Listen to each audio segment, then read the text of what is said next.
And one friend of mine said something very interesting about it. And he said, whether it exists, parallel universes or not, it doesn't matter to us now, does it? For as long as there is no some sort of interference or communication between these, what does it matter even if they do exist? And if they don't matter, why even think about them? Okay. I actually had in my hand a laissez-passer, the blue passport of United Nations International Staff. Yeah. And I had a salary offer that was higher than a couple of years after I graduated university that I had received. So then 7 years later, I received equivalent. So I had an offer for a very high salary versus go to school and pay money for it. I had picked actually to go to New York and continue my education there. Wow. It was a tough decision, but I think it was a good decision. But I had to take one, and I took the New York route. Hello, Recursive community. With us today is Mergim Cahani, the visionary founder of Gjirafa, which he describes as the fastest growing tech company in the Balkans. Founded in 2013, Gjirafa is an internet company providing services such as e-commerce, video streaming, online marketing, and entertainment production. Often referred to as the Balkan Amazon, Gjirafa makes a remarkable impact in the region. Beyond the company's success, Mergim's own journey is just as compelling, and I'm super excited to show you what he shared with us. Mergim, I'm very happy that you're here. I'm very happy to be here, Irina. Thank you so much for the invitation. I believe we encountered sometime during the pandemics, although I've heard about the Gjirafa story long before that. It's one of the greatest success stories, I think, coming from Kosovo and from the whole region in general. Thank you. And we never really had the chance to sit together and to talk about your journey so far, about life, your values. So I'm really looking forward to this conversation. Same here. Most of the events that we met were brief with a lot of people networking. So we have now this beautiful space in Athens. So yes. I'm looking forward to this. With an amazing view. I want to bring you back to the beginning. Okay. And here we speak often about entrepreneurship and the entrepreneurial journey. So for me, the beginning is, when do you think the first entrepreneurial spirit was initiated in you? Well, this one is easy for me because I was asked this question many times, and when I reflected on the past, I remember I was around 9 years old. I had living in the city of Gjiraffa in Kosovo. I remember walking by the city, and there used to be a bookstore, but they used to have some electronics in there. It was a tiny road. A car could barely fit, no sidewalks, very little. And one of those stores, now it's a bookstore. It still exists? Yeah, okay. There used to be a big glass where you see from the street the books, and right in the center was an Atari console, and or a gaming console. I remember it was with a joystick with one handle, and for me, that digital exposure where I saw that for the first time was an amazing experience. I remember sitting there for a really long time, and in time, I realized that was my first exposure to electronics or digital in a way.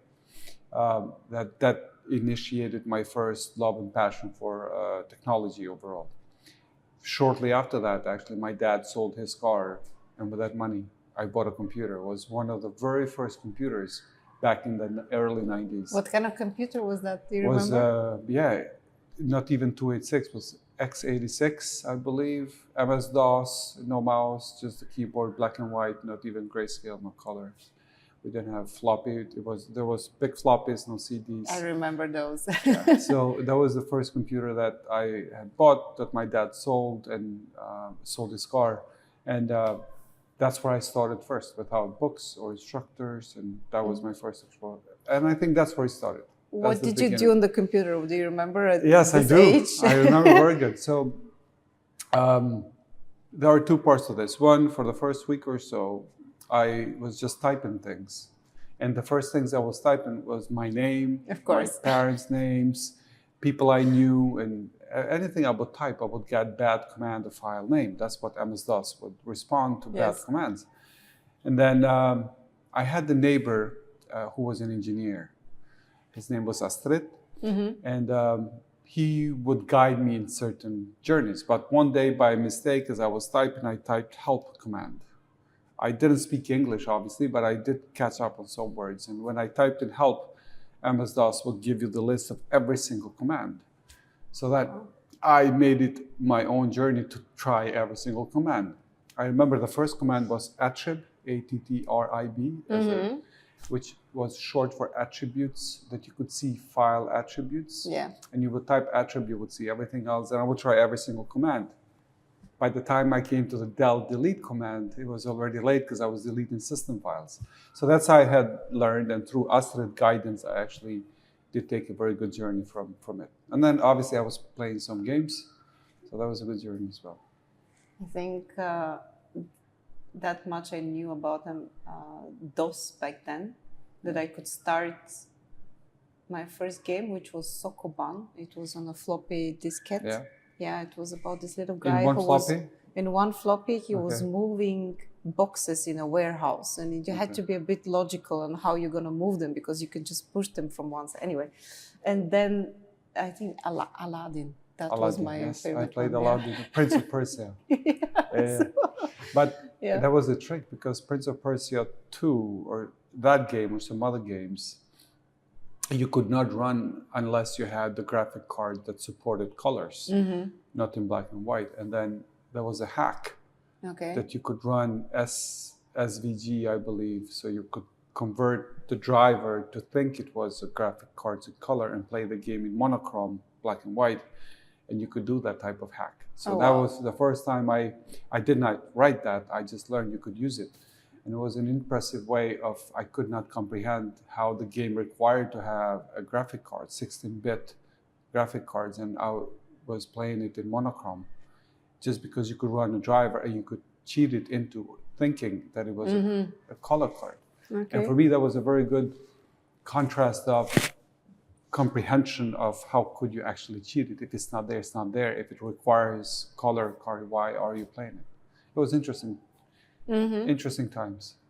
And it took me maybe a couple of weeks until I found out that Prince of Persia, you could actually, how to pick up the sword, because you couldn't pick it up with shift.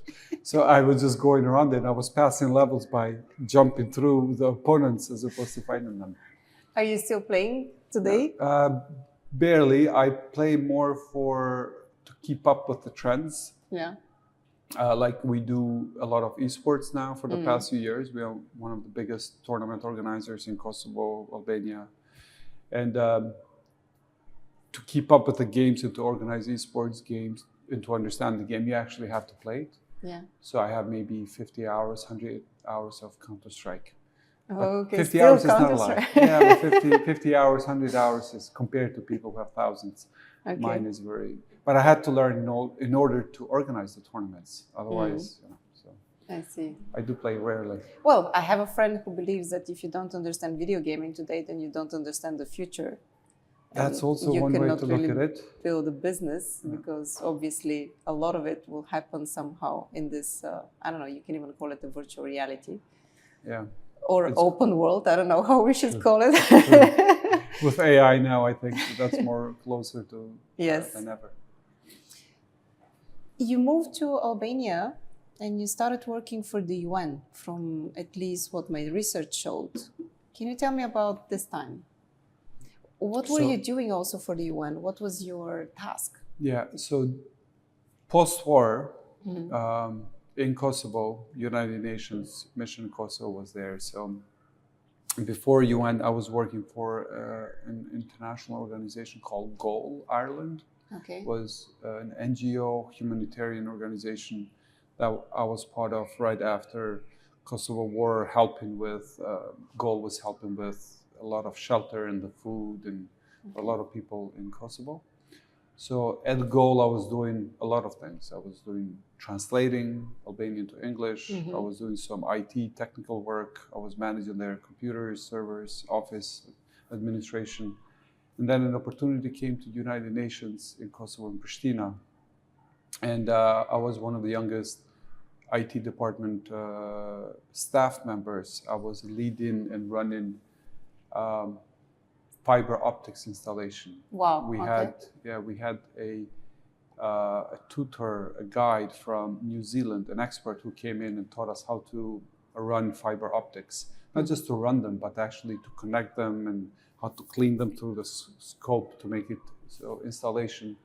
And the team and I installed fiber optic throughout key buildings. So where today's Kosovo Parliament is, actually that was my very first building where the team and I actually installed the first internet connectivity with fiber. Mm-hmm.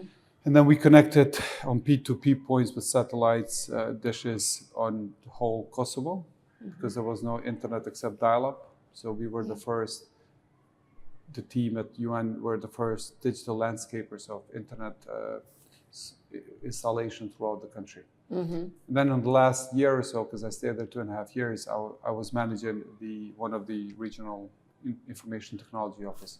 So I was like 18, 19, and 20 by 20 then I had left to the United States. So that and was you my were first already experience. a manager before you left. Yeah, it was a good experience then, actually. That computer and that Atari and that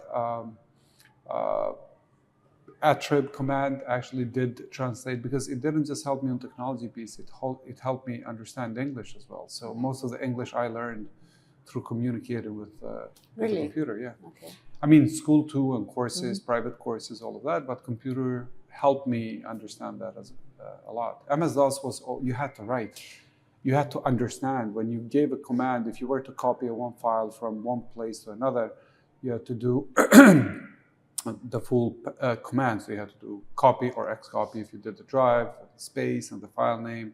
You need to give the attributes and the target location. So you really needed to understand English a lot. So that helped a lot translate it into good benefits later on.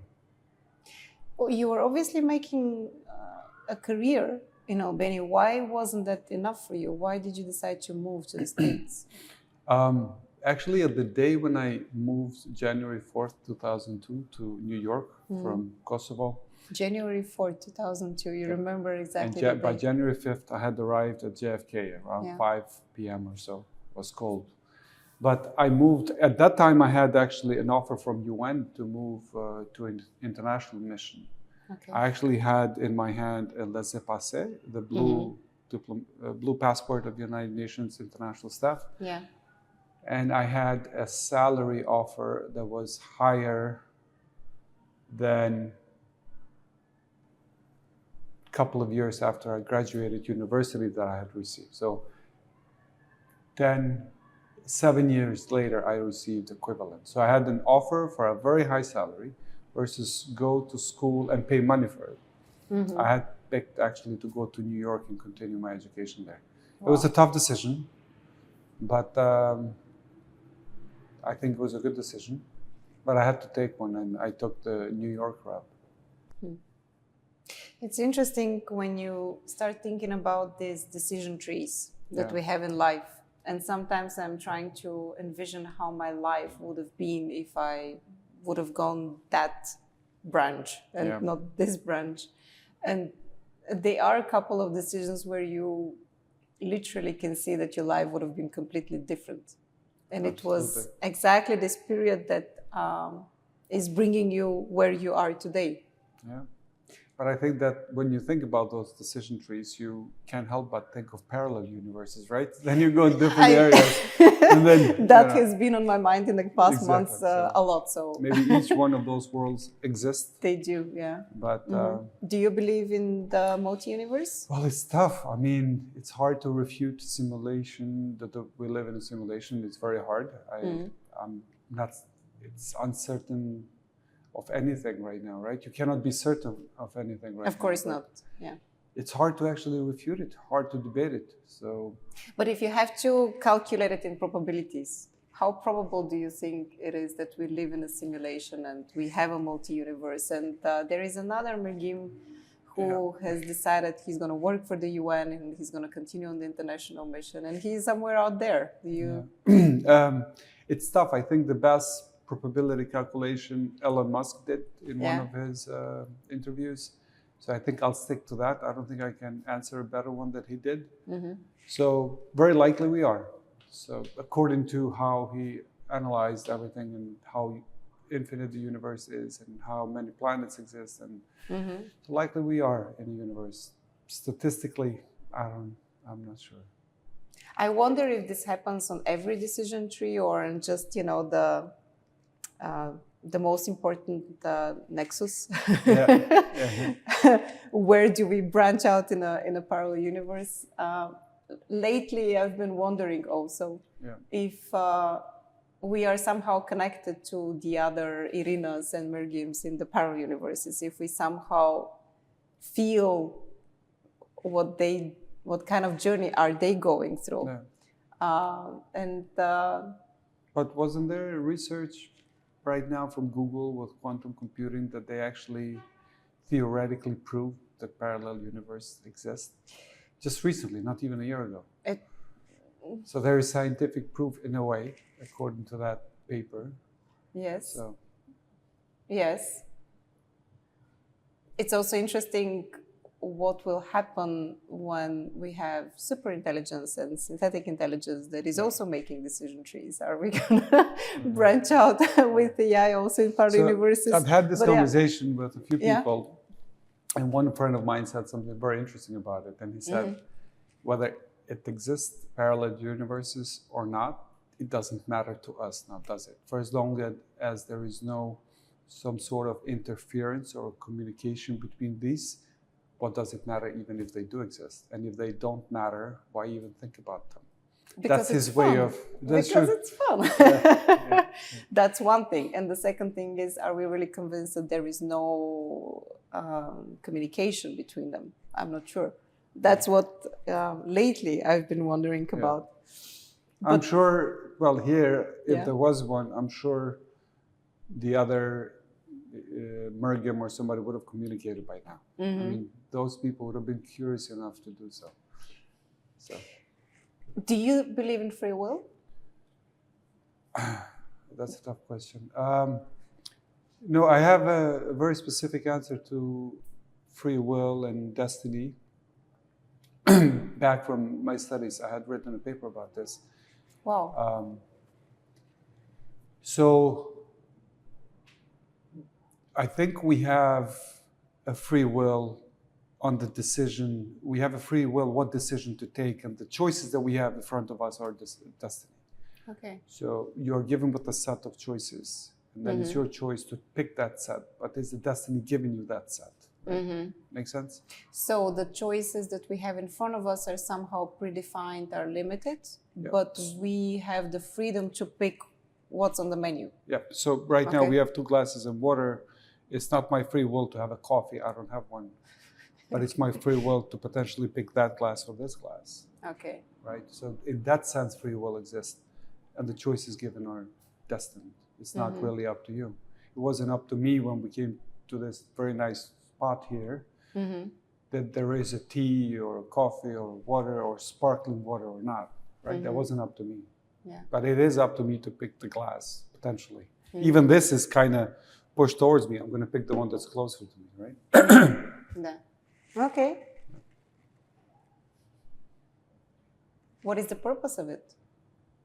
Is the universe somehow intentional?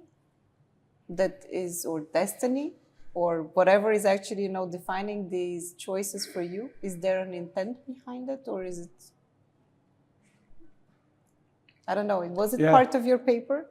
No, not this piece. And if it is intentional, what's the purpose But of it? even if it was part of my paper, I don't think I would have had an answer to it. Yeah. Many people in the past and today try to answer that question. Some think successfully, some unsuccessfully, but it's very hard to come to a clear answer to those questions. It is a question of belief. Yeah, I mean, then we have to challenge Kant and Immanuel Kant and Descartes and everybody else that came before them. So it's going to be a difficult one to do. Yeah, indeed. In any ways, you chose the path of JFK and continuing your studies. You studied computer science, obviously. Yeah, obviously. Yeah. I guess that was somehow predestined, given the first computer that you had and how you were struggling with DOS in the beginning. I guess you wanted to become better. What did you want to become back then when you grow up? What was the idea? So you subscribed and you started your computer science studies. What was the idea back then? Well, it was tough. I cannot tell that I knew I was going to do something on my own, or I did not have a very clear vision of what I want to become. It was tough because right after high school, I applied to some medical universities. Really? Yeah. So I was going to be a doctor because my high school was not gymnasium, was a medical high school. Even high school was medical.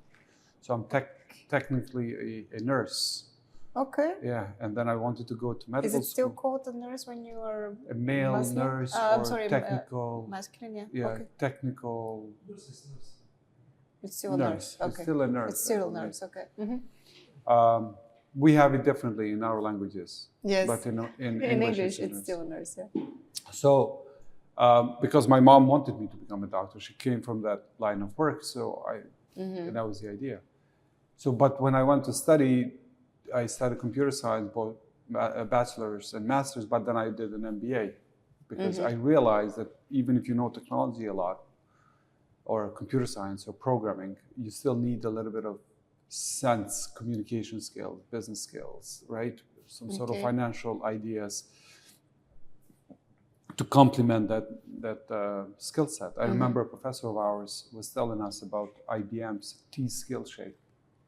Back in the day, IBM had figured that you have certain skill set that people are needed to succeed, and people with a lot of progress and success that they have done typically possessed a T-shaped skill set. One is specialized, one is general. Okay. So they needed to have at least one specialization on something, whatever that is, and then general skill set about other things in order to complement it. Combination of these two actually proved the best. So that's why I went and did an MBA. How do they define success in this case? Well, either through professional growth in the career. I don't recall the exact ones, but I do know professional career. But not necessarily as an entrepreneur or as a manager. In terms of career growth, in terms of if somebody was able to become an executive in a nice corporate from, an American dream type of success, right? So American dream success is easily defined from, you have a nice house, you can go on vacation Saturday, Sunday, you have family and kids, and that's the American dream, right? So that put me into this, but I did not know, even when I came back, another decision tree. We're going to get to that as well. I applied for a PhD as well in a couple of universities. And it was that route or this route. So eventually I took this route. But I did not have a clear, when I was a kid, I did not have a clear idea. While I studied in the States, I started formulating and seeing opportunities and matching the problems I was seeing with the skill set I had in order to solve those problems. But that happened later on.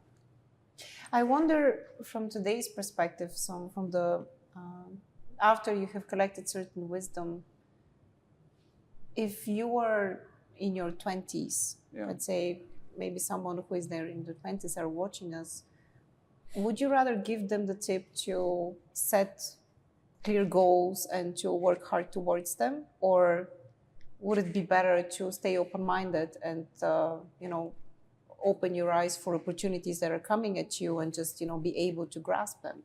Because for me that was always a bit conflicting. I was so far in my career rather the second type.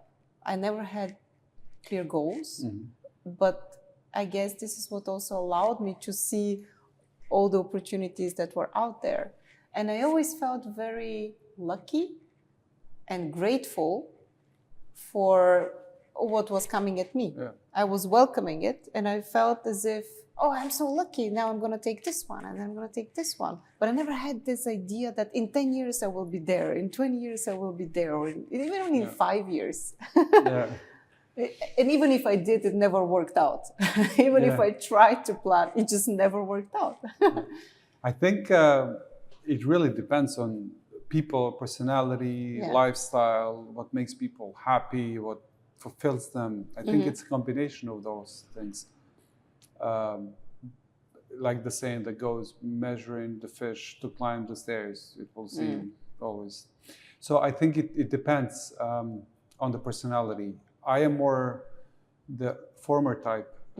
Like even Bezos says, focus on your goal and the vision, stick to it, but be flexible how you're going to get there, right? So that's my kind of character type. But I've seen people who are more open-minded and flexible in everything, including their goals. But those type of people, they seem to see life slightly different. They seem more to be spontaneous in everything they do. It's more fulfilling for them. Where for the other types, it's more fulfilling 10 years later once they get that goal or that vision. And then they're like, okay, now what? Now they have to think of another goal of 10 years. So it's completely, I think it depends in people's personality. But another thing is, I don't think it's constant throughout the lifetime of the person. So you could be the latter person, I could be the former at this point in life, but a few years later, things could change. Yes. So I think consistency of the character in what they want, it's dynamic, it changes. So it's not that consistent. Just like our life priorities change as well. Yeah. So I've tried, let's take an example, but my brother, he's much younger than me, and I was talking to him and I was advising him more on the goal-oriented, focus on that, do this and then push forward, but he's more a free spirit person. He likes singing, he likes acting, he likes software engineering, he mixes all of them. So that's his more free lifestyle, right? Mine is the other one. So it really depends. What I would say maybe to the young people who might be listening is it's very important, and comes from Steve Jobs. He says, find what you're passionate about.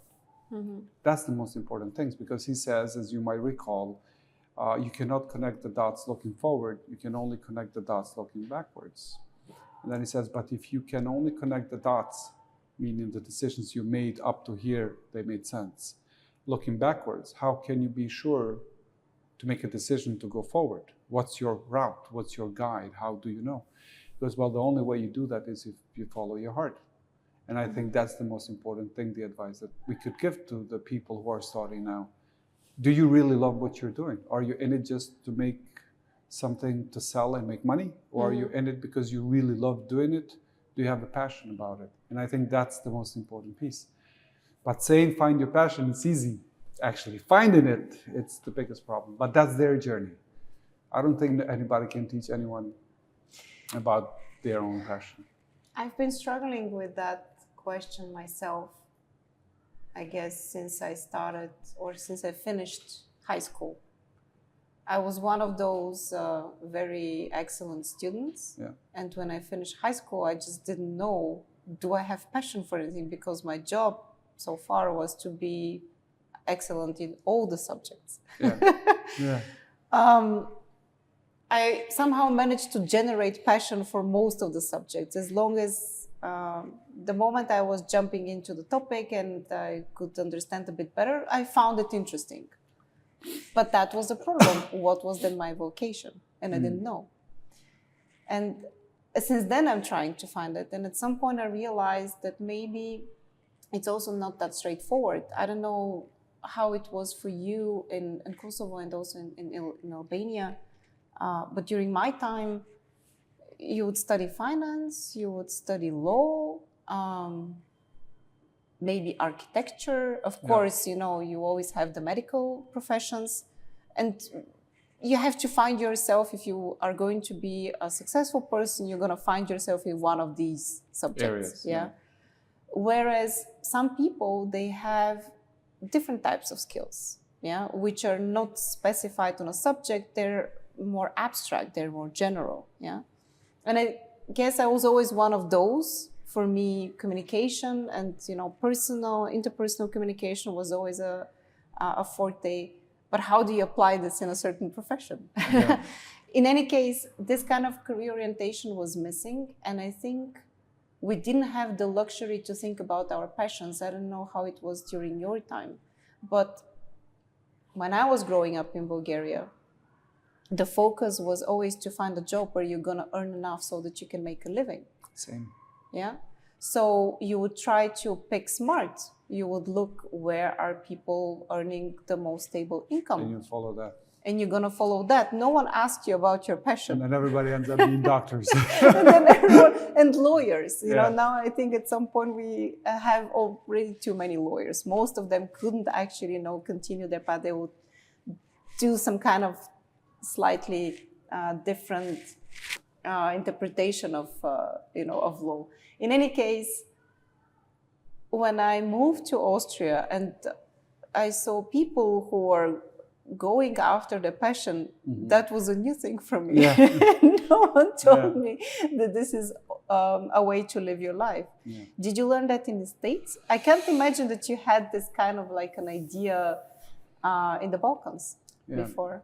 Or did you? So when we speak about passion, I'm no expert in it by far, but this is just personal observation from experience. I don't think passion is taught. You cannot teach passion. You cannot learn passion. You either have it or you don't, right? Passion is that when you see something that you like, you see a spark in your eye, right? So you see a camera for the first time and there's a spark, so you know that's what your passion is. Or you see a canvas and a paintbrush and you're doing something, that's where your passion is. Or you start singing, or you see a piece of technology and all of a sudden you are interested about intricacies of how that works. Yeah. The curiosity and, I think passion comes from within, identifying it and nourishing it. Then it belongs to us. I don't even think our parents or anybody around us can actually help us identify it. Once we identify it, others can help us nourish it and grow it. So, same story in Kosovo where I grew up, same story as you. We looked at professions, which professions created the biggest value, where you had the best quality of your life, and then that's where you became a doctor.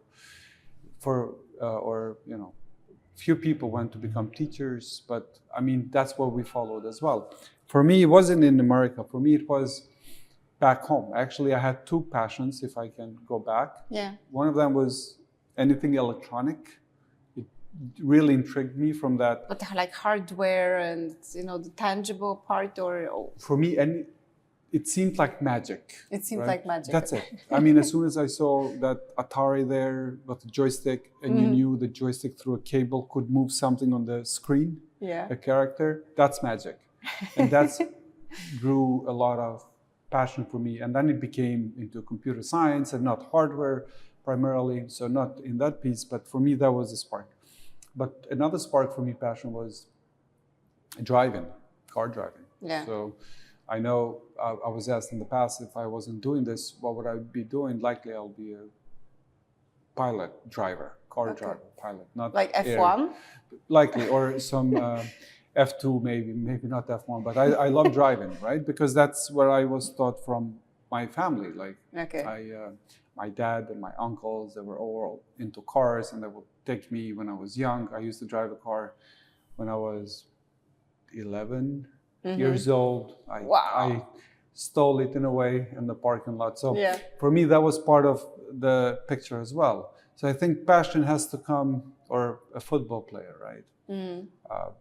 Kicks the ball for the first time, scores. But what's interesting about passion, and that's where I give a footnote that I'm no expert in this topic, it's just personal observation, but it's so important when you identify the passion that you nourish it quickly. Right? As soon as you nourish it, the passion grows. If you don't, it dies away. So if I was not exposed to the computers then, and if I wasn't given the computer then, likely would have died, would have gone without me knowing it about it. So sometimes those little things come through us, we identify them, and if we don't work for them or if we don't nourish them, they just fade away. Or if we don't get supported by our, caregivers. Exactly. That's also... And then, absolutely, that's a big piece. But identifying them, I think it's up to us. So if you look back, right, I am sure there are 1, 2, 3 cases where there was a spark in your eye. And I think that's where the passion is, right? So, or another way to identify it is if you're doing nothing for 5 days in a row, you're home all day, what would you do without having to do it? Meaning without having asked to do it, right? Would you watch movie all day? Would you get tired of it? And then what would you do next? Would you go for a walk? And if you go for a walk, would you stop at the cafe or what? So those are the things I think that will help to identify. But finding what that is, I think it's the only step needed. The rest come easy. The rest are very easy. Going back to your story, so you finished from the New York University. Yeah. You were thinking of an academic career? Yeah. Or try an alternative? You obviously chose the alternative. Yeah. How far did you get in your academic pursuits? So I did get actually a lot far. I studied at St. John's University and NYU, both. Yeah. And I was an adjunct teaching at St. John's for 2.5 years. I was teaching computer science as an adjunct professor before I became 30. Yeah. So for me, it was very interesting. I got exposed to something that was fulfilling. Yeah. And it was exciting. I saw students learning from day 1 to end of month 3. After a semester, their skill set had grown. But I was growing too. I was becoming, by trying to teach easier, I was becoming better at that field. I was teaching algorithms and data structures. So I was seeing myself as I was building on the skill set even more.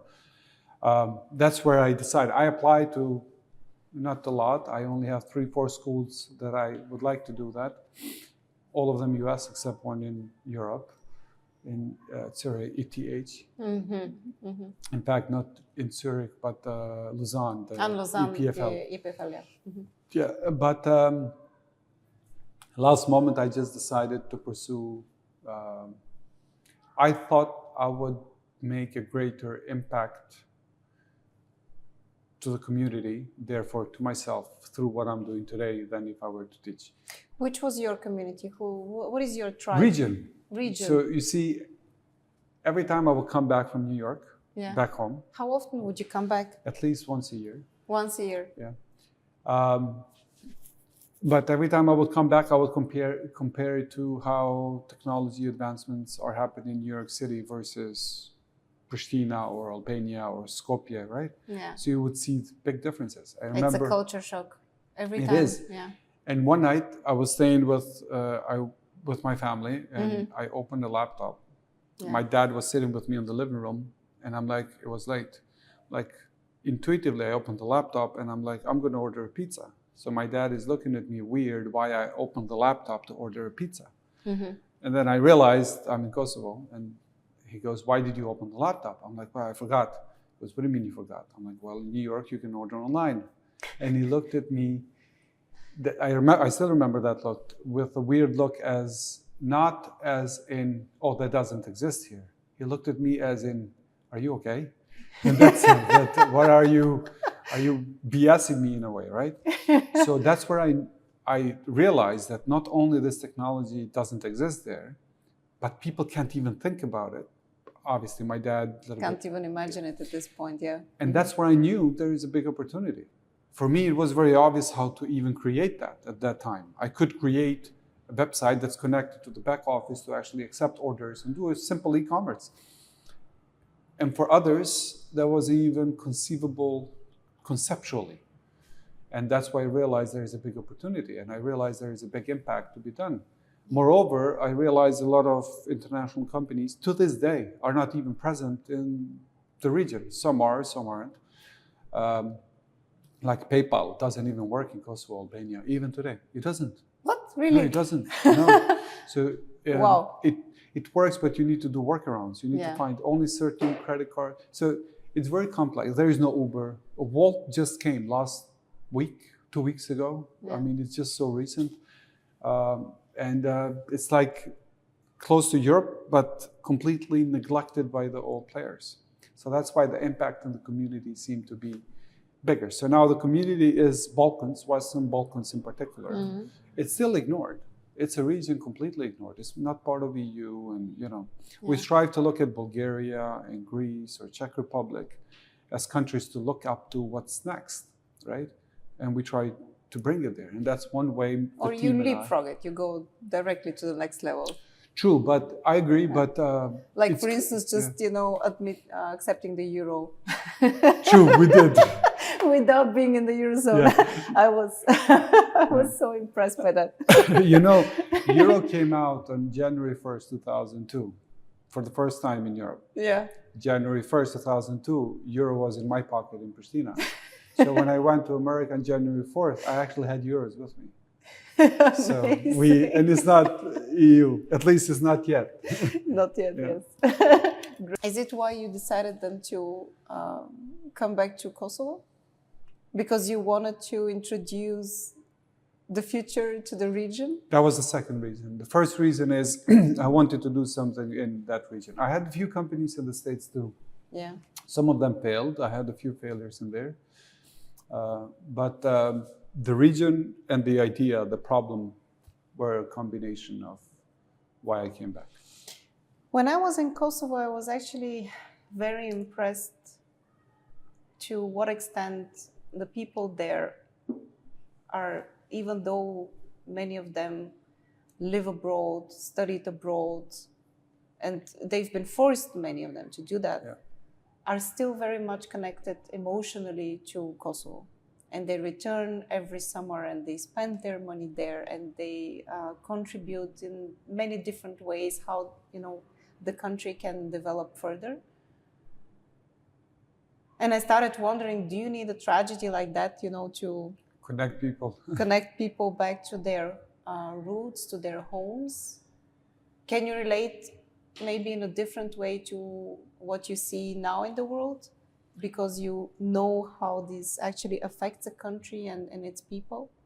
I think it's a good question. I think it's a culture thing more. It's not just Kosovo, Albania. I think the whole region overall, it's more group culture as opposed to individualistic culture. Okay.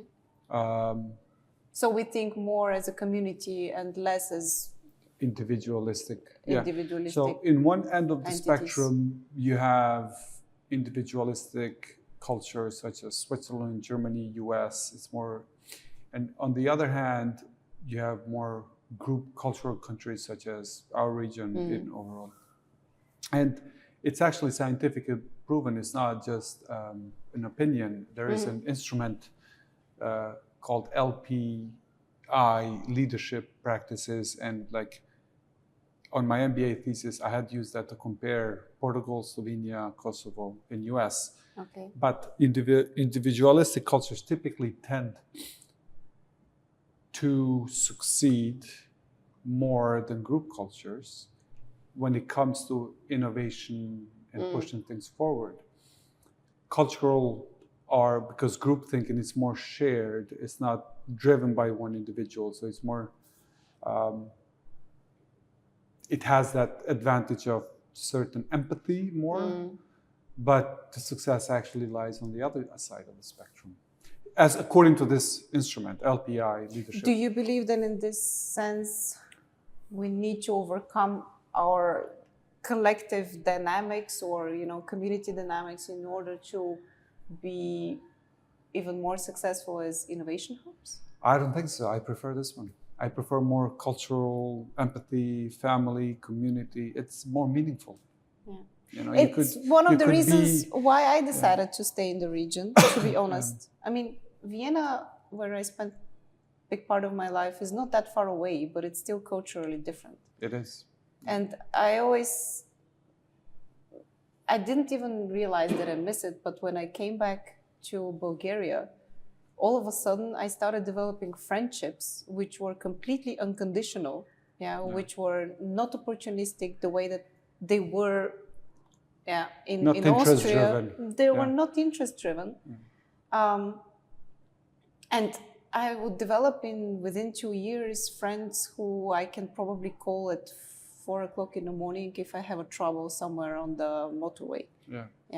And I don't think that there is one in Austria that I can. They can do that. They will probably refer me to the Yeah, next, I don't know, motorway service or whatever. they They pick call up. this number. I mean, why are you calling me? if they were to pick up, I don't. They might If not they even, were to pick up at all, yeah, they might exactly. not even pick up. Yeah. Exactly. So I think it's the culture, and I think it's a good thing, right? But also in particular, what happens in addition to traditional cultural community group type of characteristics, it's because of the war. A lot of people are very much connected to the region. A lot of people, they had no choice but to go and study abroad. Yes. Right? And then they would come back because that's all they knew. So I remember in high school in Kosovo between 1990 and 1998, 92, 93 to 98, high school and university were clandestine. So we could not go to school. There was no school objects. We actually had to go, we had to go on the houses, rooms without boards, only one seat for the professor. We were sitting on the floor and we were taking notes on notebook. We didn't have books, right? That's how I went to school for 4 years. So I did not go to regular school. So I could not even, not only was not a regular school, I could not have a school bag. If I did, I would get chastened. You could go if you did not study in Albanian, but if you studied in other language, you were allowed to go. In Albania, they were not allowed to go. So But that's a horrible way to suppress. true, academically it was very tough. I think it was from 92 to 98. You can check the number of those, but from 94 to 98 was my high school for 4 years. Not even a single day did we go to regular school.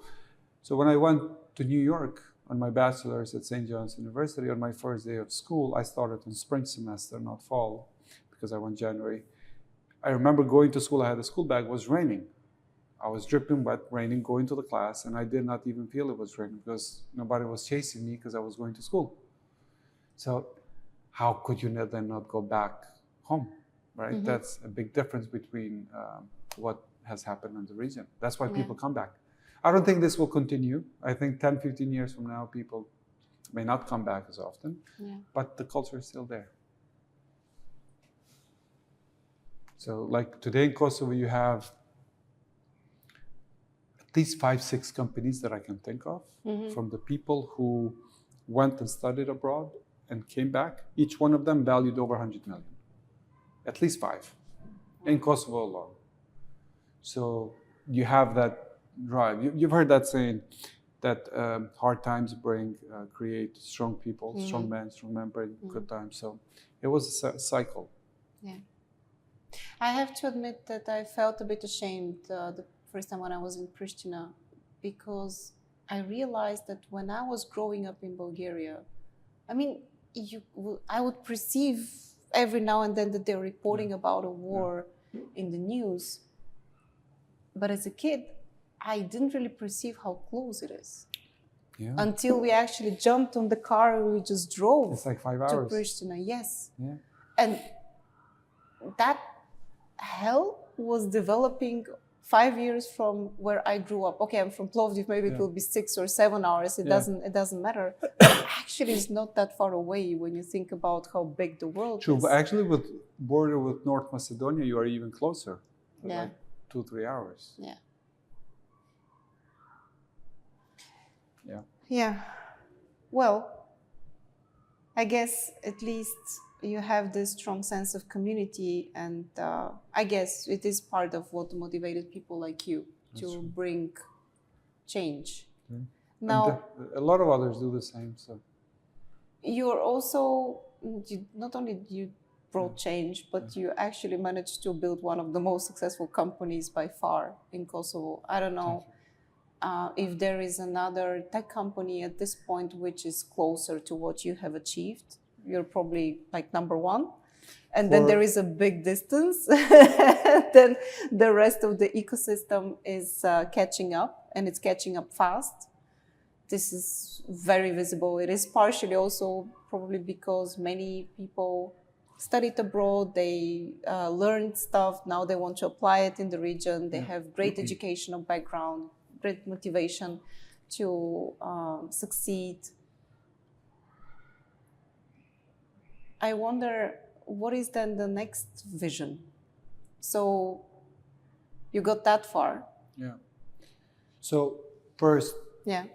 companies in tech for the region, for Kosovo, Albania, North Macedonia in particular, I would agree that we are leading the way and pioneering the way. There are other companies who are just as good, if not better, when it comes to international markets, but they have offices in Kosovo. Mm-hmm. There are a handful of those. Yeah. And some of them way ahead in certain characteristics. But in terms of what's on the future, well, our mission is to build the internet economy in the region. Mm-hmm. And the internet economy means a lot of things. Yeah. From e-commerce to payment system to gateways. But the most important piece is you need funding to do this. Mm-hmm. Funding in the region is very difficult. That's where I'm going to be speaking today also, right? Yeah. Because there's a lot of prejudice about the region. The region is not viewed in the best sense, from the best lens. So in order to bring funding, I'm finding out the best way is to do IPO. So we do plan to do an IPO in the upcoming years. Sooner or later, we're going to do it. We wish we could do it earlier, but we need certain size in order to do an IPO. Of course. I think IPO will not only bring the funding to the region, but will expose the region to the rest of international players to look at it as an opportunity to come. Mm-hmm. Future is to continue building the internet economy. That's an ongoing, evergreen mission. And we're going to continue doing that. Mm-hmm. I don't see a reason why people in this region not to have the same technology services as they would have in Germany, UK, US, or any other in West Europe or Western countries. We should have it. And why not? Isn't there a risk, for instance, when you are competing with one of the big ones, because for them, I guess it will become easy to, enter the market if they decide. I guess even an acquisition will be easier for them than letting you, develop your company and go to an IPO. So when you speak to investors, and I can also imagine that the way that you're fundraising, it cannot be done only by regional or local investors. You need to fundraise internationally. Yeah. How are international investors seeing your thesis and also the region? Is it something that they understand that certain services, that there are niches for these services and products, and that the opportunity is actually great? Do they understand that? So, to start from your first question, international companies, the bigger ones, will eventually come to the region. Slowly, they will. But the world is so big. There is so much Amazon can go to. Mm-hmm. You have Amazon in Greece and Bulgaria, but you have Sprouts in Greece. You don't have Amazon there, no. Not officially, but you can still order certain items. We have but then Emacs. Yeah. So even in the best scenario where the best companies grow, there is always opportunities to serve the region in ways that global players don't. Yeah. They just cannot. There is no Swiss knife, one thing that does it all. You need to have certain services that the region needs. And usually those things are built for the bigger markets. In the smaller markets, global players don't focus too much. Yeah. So Amazon could easily deliver to Bulgaria, it's EU. Yeah. They don't focus that much because they have bigger fish to fry. Yeah. They're still working in Germany and France and Italy. Mm-hmm. So Bulgaria is not yet on the list. Greece is not yet fully on the list. It will come on the list, but by that time, the region or the countries would need so much other services that somebody has to fill. Mm-hmm. I don't think it's a ever-ending game. It's continuous. So I don't think the international players would have that. In terms of international investors, how they look at the thesis, our biggest strength, it's our Achilles heel, right? Okay. Because the region is neglected, we are able to grow so fast. But because the region is neglected, it's so hard to get funding. But because it's so hard to get funding, a lot of companies don't get funded, therefore there is almost no competition. Mm-hmm. So at the point where the region becomes sexy and attractive, you have a lot of funding, and then the region all of a sudden is not sexy and attractive because there is not proper balance of supply and demand, funding and startups. If all of this is being said with an assumption that you build in a product or a service to serve the customers in the region, not to do a product to serve it globally. That's a different mindset, because you can still get funding for that, doesn't matter where you are located, but when you do for the region. So for the investors there are a few what I consider very sharp investors who understand this, and they take an opportunity or the risk to do this for multiple return. Mm-hmm. So if you were to take Seznam in Czech Republic as an example, Seznam is a search engine that for years has been more successful than Google in terms of a lot of areas. Now Google in search is competing, if not surpassing, but Seznam still has a good handle on their advertising platform, email, news aggregator, they have a streaming. And if you were to go back 20 years ago, knowing what we know, mm-hmm. on that time machine decision, parallel universe type mm-hmm. of thing, whatever mm-hmm. you want to call it, and we go back 20 years ago, and you have an opportunity to invest in Seznam, now would you? I mean, it's not that difficult to see how things replicate in every other region. So that was our thesis when we got our first investments from the Czech investors that we have, yeah. and some US investors. So I think investors can see these characteristics, but they have to understand the region. Mm-hmm. If you go to Menlo Park and you talk about the region, for them, they don't really know that region very well. How do they react? Well, you have different reaction. One, they think whether it's Kosovo, Bulgaria, Ukraine, it's one region, mm-hmm. or Czech Republic. For them, it's that region. It's East Europe, it's one area. Mm-hmm. So in time, I realized not to speak to almost no investors unless they understand the region. So then I tried to look at the, yeah. So you send them knowledge questions before? No, I did research before. So I looked at who the investor is. Okay. The company, VC, and then mm-hmm. I looked at who the partners are, and then I looked at the backgrounds, and if I saw that they don't have anything to do with the region, I would not pitch to them. Yeah. It's a waste of time, theirs and mine. Mm-hmm. So I looked at, we have certain investors from the region, one of them very successful one from Bulgaria who works for Sequoia. Speak to people like that, right? So you try to create connections with people who understand the region. You might still get no investment, but at least you are not going to be asked questions about the region which are obvious, right? If you have to answer where is the country, forget about getting investment because it just doesn't work like that. But now I'm seeing that some investors are seeing an opportunity as a best kept secret of Europe, right? Because it's not yet EU. Albania is candidate country. Kosovo is on that route. It will become part of EU. It's a matter of time, whether it will take 3, 5, 7 years. It's there. Yeah. So people are seeing as soon as you become EU, if you're early, you're going to make good returns because the history, in a way, tends to repeat itself. So, how do you imagine the IPO? Have you picked a stock exchange? So in terms of stock exchange, I would love it to be NASDAQ, but it doesn't have to be. It could be New York Stock Exchange, could be Frankfurt, could be London. But I think that's something that likely will be determined by working with investment bankers. But my own personal preference is NASDAQ.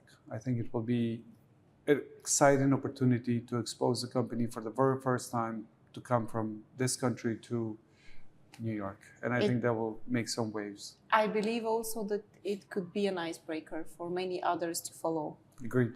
If this campaign is even semi-successful, it will open so many doors. So I would love to support you, and I would love also to understand the mechanics of how do you prepare communication-wise for something like this, because it is big part of it is actually communication. Of course, you have the technical questions, but it will be super interesting to observe this progression and the next step. Thank you. Communication will bring the volume. We have a couple of investors from Wall Street already part of the company, shareholders. So I'm hoping some volume there, but communication and PR, investor relation is very important. Of course. I can imagine also that our diaspora communities would be also interested in something like this. We do manage also from the Recursive to talk to them again and again. We see that for whatever reason, most of our traffic is actually coming from the US and the UK. Yeah. And we never really targeted these markets. It's Yeah. just natural. And I think it is partially because diaspora communities, they do want to read about positive developments in our region. So I could imagine that they would welcome a growth of a company like Gjirafa as well and would be willing to support it. Where do you see the next big decision tree? The next synthesis of the of the universe? That's a good one. I have to think about it. I am pretty sure that you're now focused on the fundraising and also getting to the IPO. It's a bit of probably a tunnel vision. Another focus we have, big one, it's equivalent to fundraising, if not bigger. Yeah. It's expansion on. Currently, we operate in Albania, North Macedonia as well. But we operate with 1P model there. Gjirafa 50. Gjirafa Mall is our marketplace, the Amazon model, our bread and butter for the future. For the very first time, we opened in the marketplace now in March in Albania, North Macedonia, through an app. So that's a big undertaking. It's not the app itself. The app took us a month to build, but the back office of it is the big one. And this is for first time, we would allow this year cross-country transactions through e-commerce. So somebody from Albania can buy in North Macedonia, somebody from Kosovo to Albania, and vice versa. Great. So this is a way where all countries, so a seller from one country could sell to another country, and we do the back office stuff, the customs exporting. Because remember, there are still borders, there are still customs, different VATs, different rules, legal requirements. This is a big undertaking we are doing. So those are. Do you see other potential markets here in the region where you would like to expand? Bulgaria is next. Yeah? Yeah, Bulgaria is dear to our hearts. Because Bulgaria, for us, it's a way for us to expand into EU. So us having proof of concept in Bulgaria, it shows that we are able to operate in EU, and that will give us ready for IPO. Without Bulgaria, our IPO story doesn't fit. It's hard to show a decacorn outside of Kosovo, Albania, North Macedonia. You can build a unicorn, Kosovo, Albania, North Macedonia, no problem. But you need EU, Bulgaria, to show the promise of IPO. Because if you're at IPO at $1+ billion, you need to show how you're going to get to 5 or 10. And without Bulgaria and EU, we cannot. So Bulgaria is actually piece of the puzzle, a critical one for IPO. There are also maybe ways to fundraise, especially for this market there. Yeah. We can talk. Okay. So next decision tree, when do you expect it? Do you expect it at all? A big one. Small ones, daily. Yeah.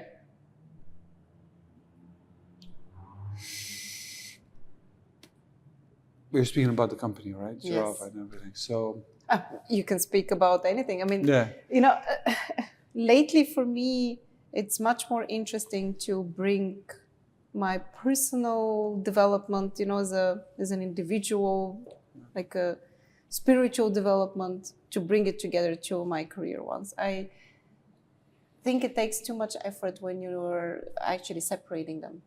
I cannot sustain that many identities. I would like to integrate them into one. So I don't think that you need to focus only on career. I think this year big decision tree has to do something with our expansion. And has to do something operationally, whether, and I don't know exactly what it would be, whether it will be to make we have an idea to make a huge interactive reality show where the users determine the flow of the show by interacting through the app, or whether it will be to do certain direct-to-consumer products that we are thinking of through our marketplace. It will be an operational one for this year, and it has to do with our expansion, because on the last year we were really good, but a year before that we had struggles to expand fast enough. And this year we expect to be more than 100% growth from last year, with this expansion. So this year it's an operational year and a growth year more than double. So it will have to be around what's a major step we have to do that will unlock. Maybe it will be more than one to unlock this potential growth in the region, such as reality show, direct-to-consumer products, things of this nature. You have to make the news. Exactly, you have to do. And I think reality show sounds the closest. Could be, Yeah. could be. Mergim, I think we can sit here for a couple of more hours. Sure. Given the weather is maybe not the best timing to do that, I don't want you to come back home tomorrow to your wife with pneumonia or something like that. I don't want to be responsible for that. I would say, let's do another conversation before the IPO. Yeah, for sure. When you already have a clear path before you, I hope before that you wouldn't have unexpected decision trees which are going to bring you off course, because what you have intended to do is much bigger than the success of Gjirafa. At least what I believe. I think you are laying a path for other entrepreneurs, for other innovators, and we are aligned in any case in this mission. We want to bring more visibility to the region. We want those guys from Menlo Park not to see us as neighboring to Ukraine and be afraid to invest because it's a war zone. We want them to differentiate and actually see the potential here, and most of all, the talent, and not expect our talent to move there in order to be investable or bankable, but actually to support us where we are. Yeah. Thank you very much. And I think we will make it. Investors will just help us make it faster, potentially. Yes. But whether we make it or not, it's not even a question. We should do it. For as long as we can push forward, we won't give up. We haven't given up in a more tough situation. True. We won't now. So that's very we have a bright future ahead. That's very we can true. self-fund too. The company is profitable and cash flow positive. We can self-fund. The investors have an opportunity to make some money from us. And in return, we'll make it faster. But we will make it either way. Thank you. Great having you. Thank you. Thank you so much. And if you're just as passionate about innovation as we are, hit subscribe for the Recursive podcast on your YouTube or your favorite podcast platform. We're everywhere.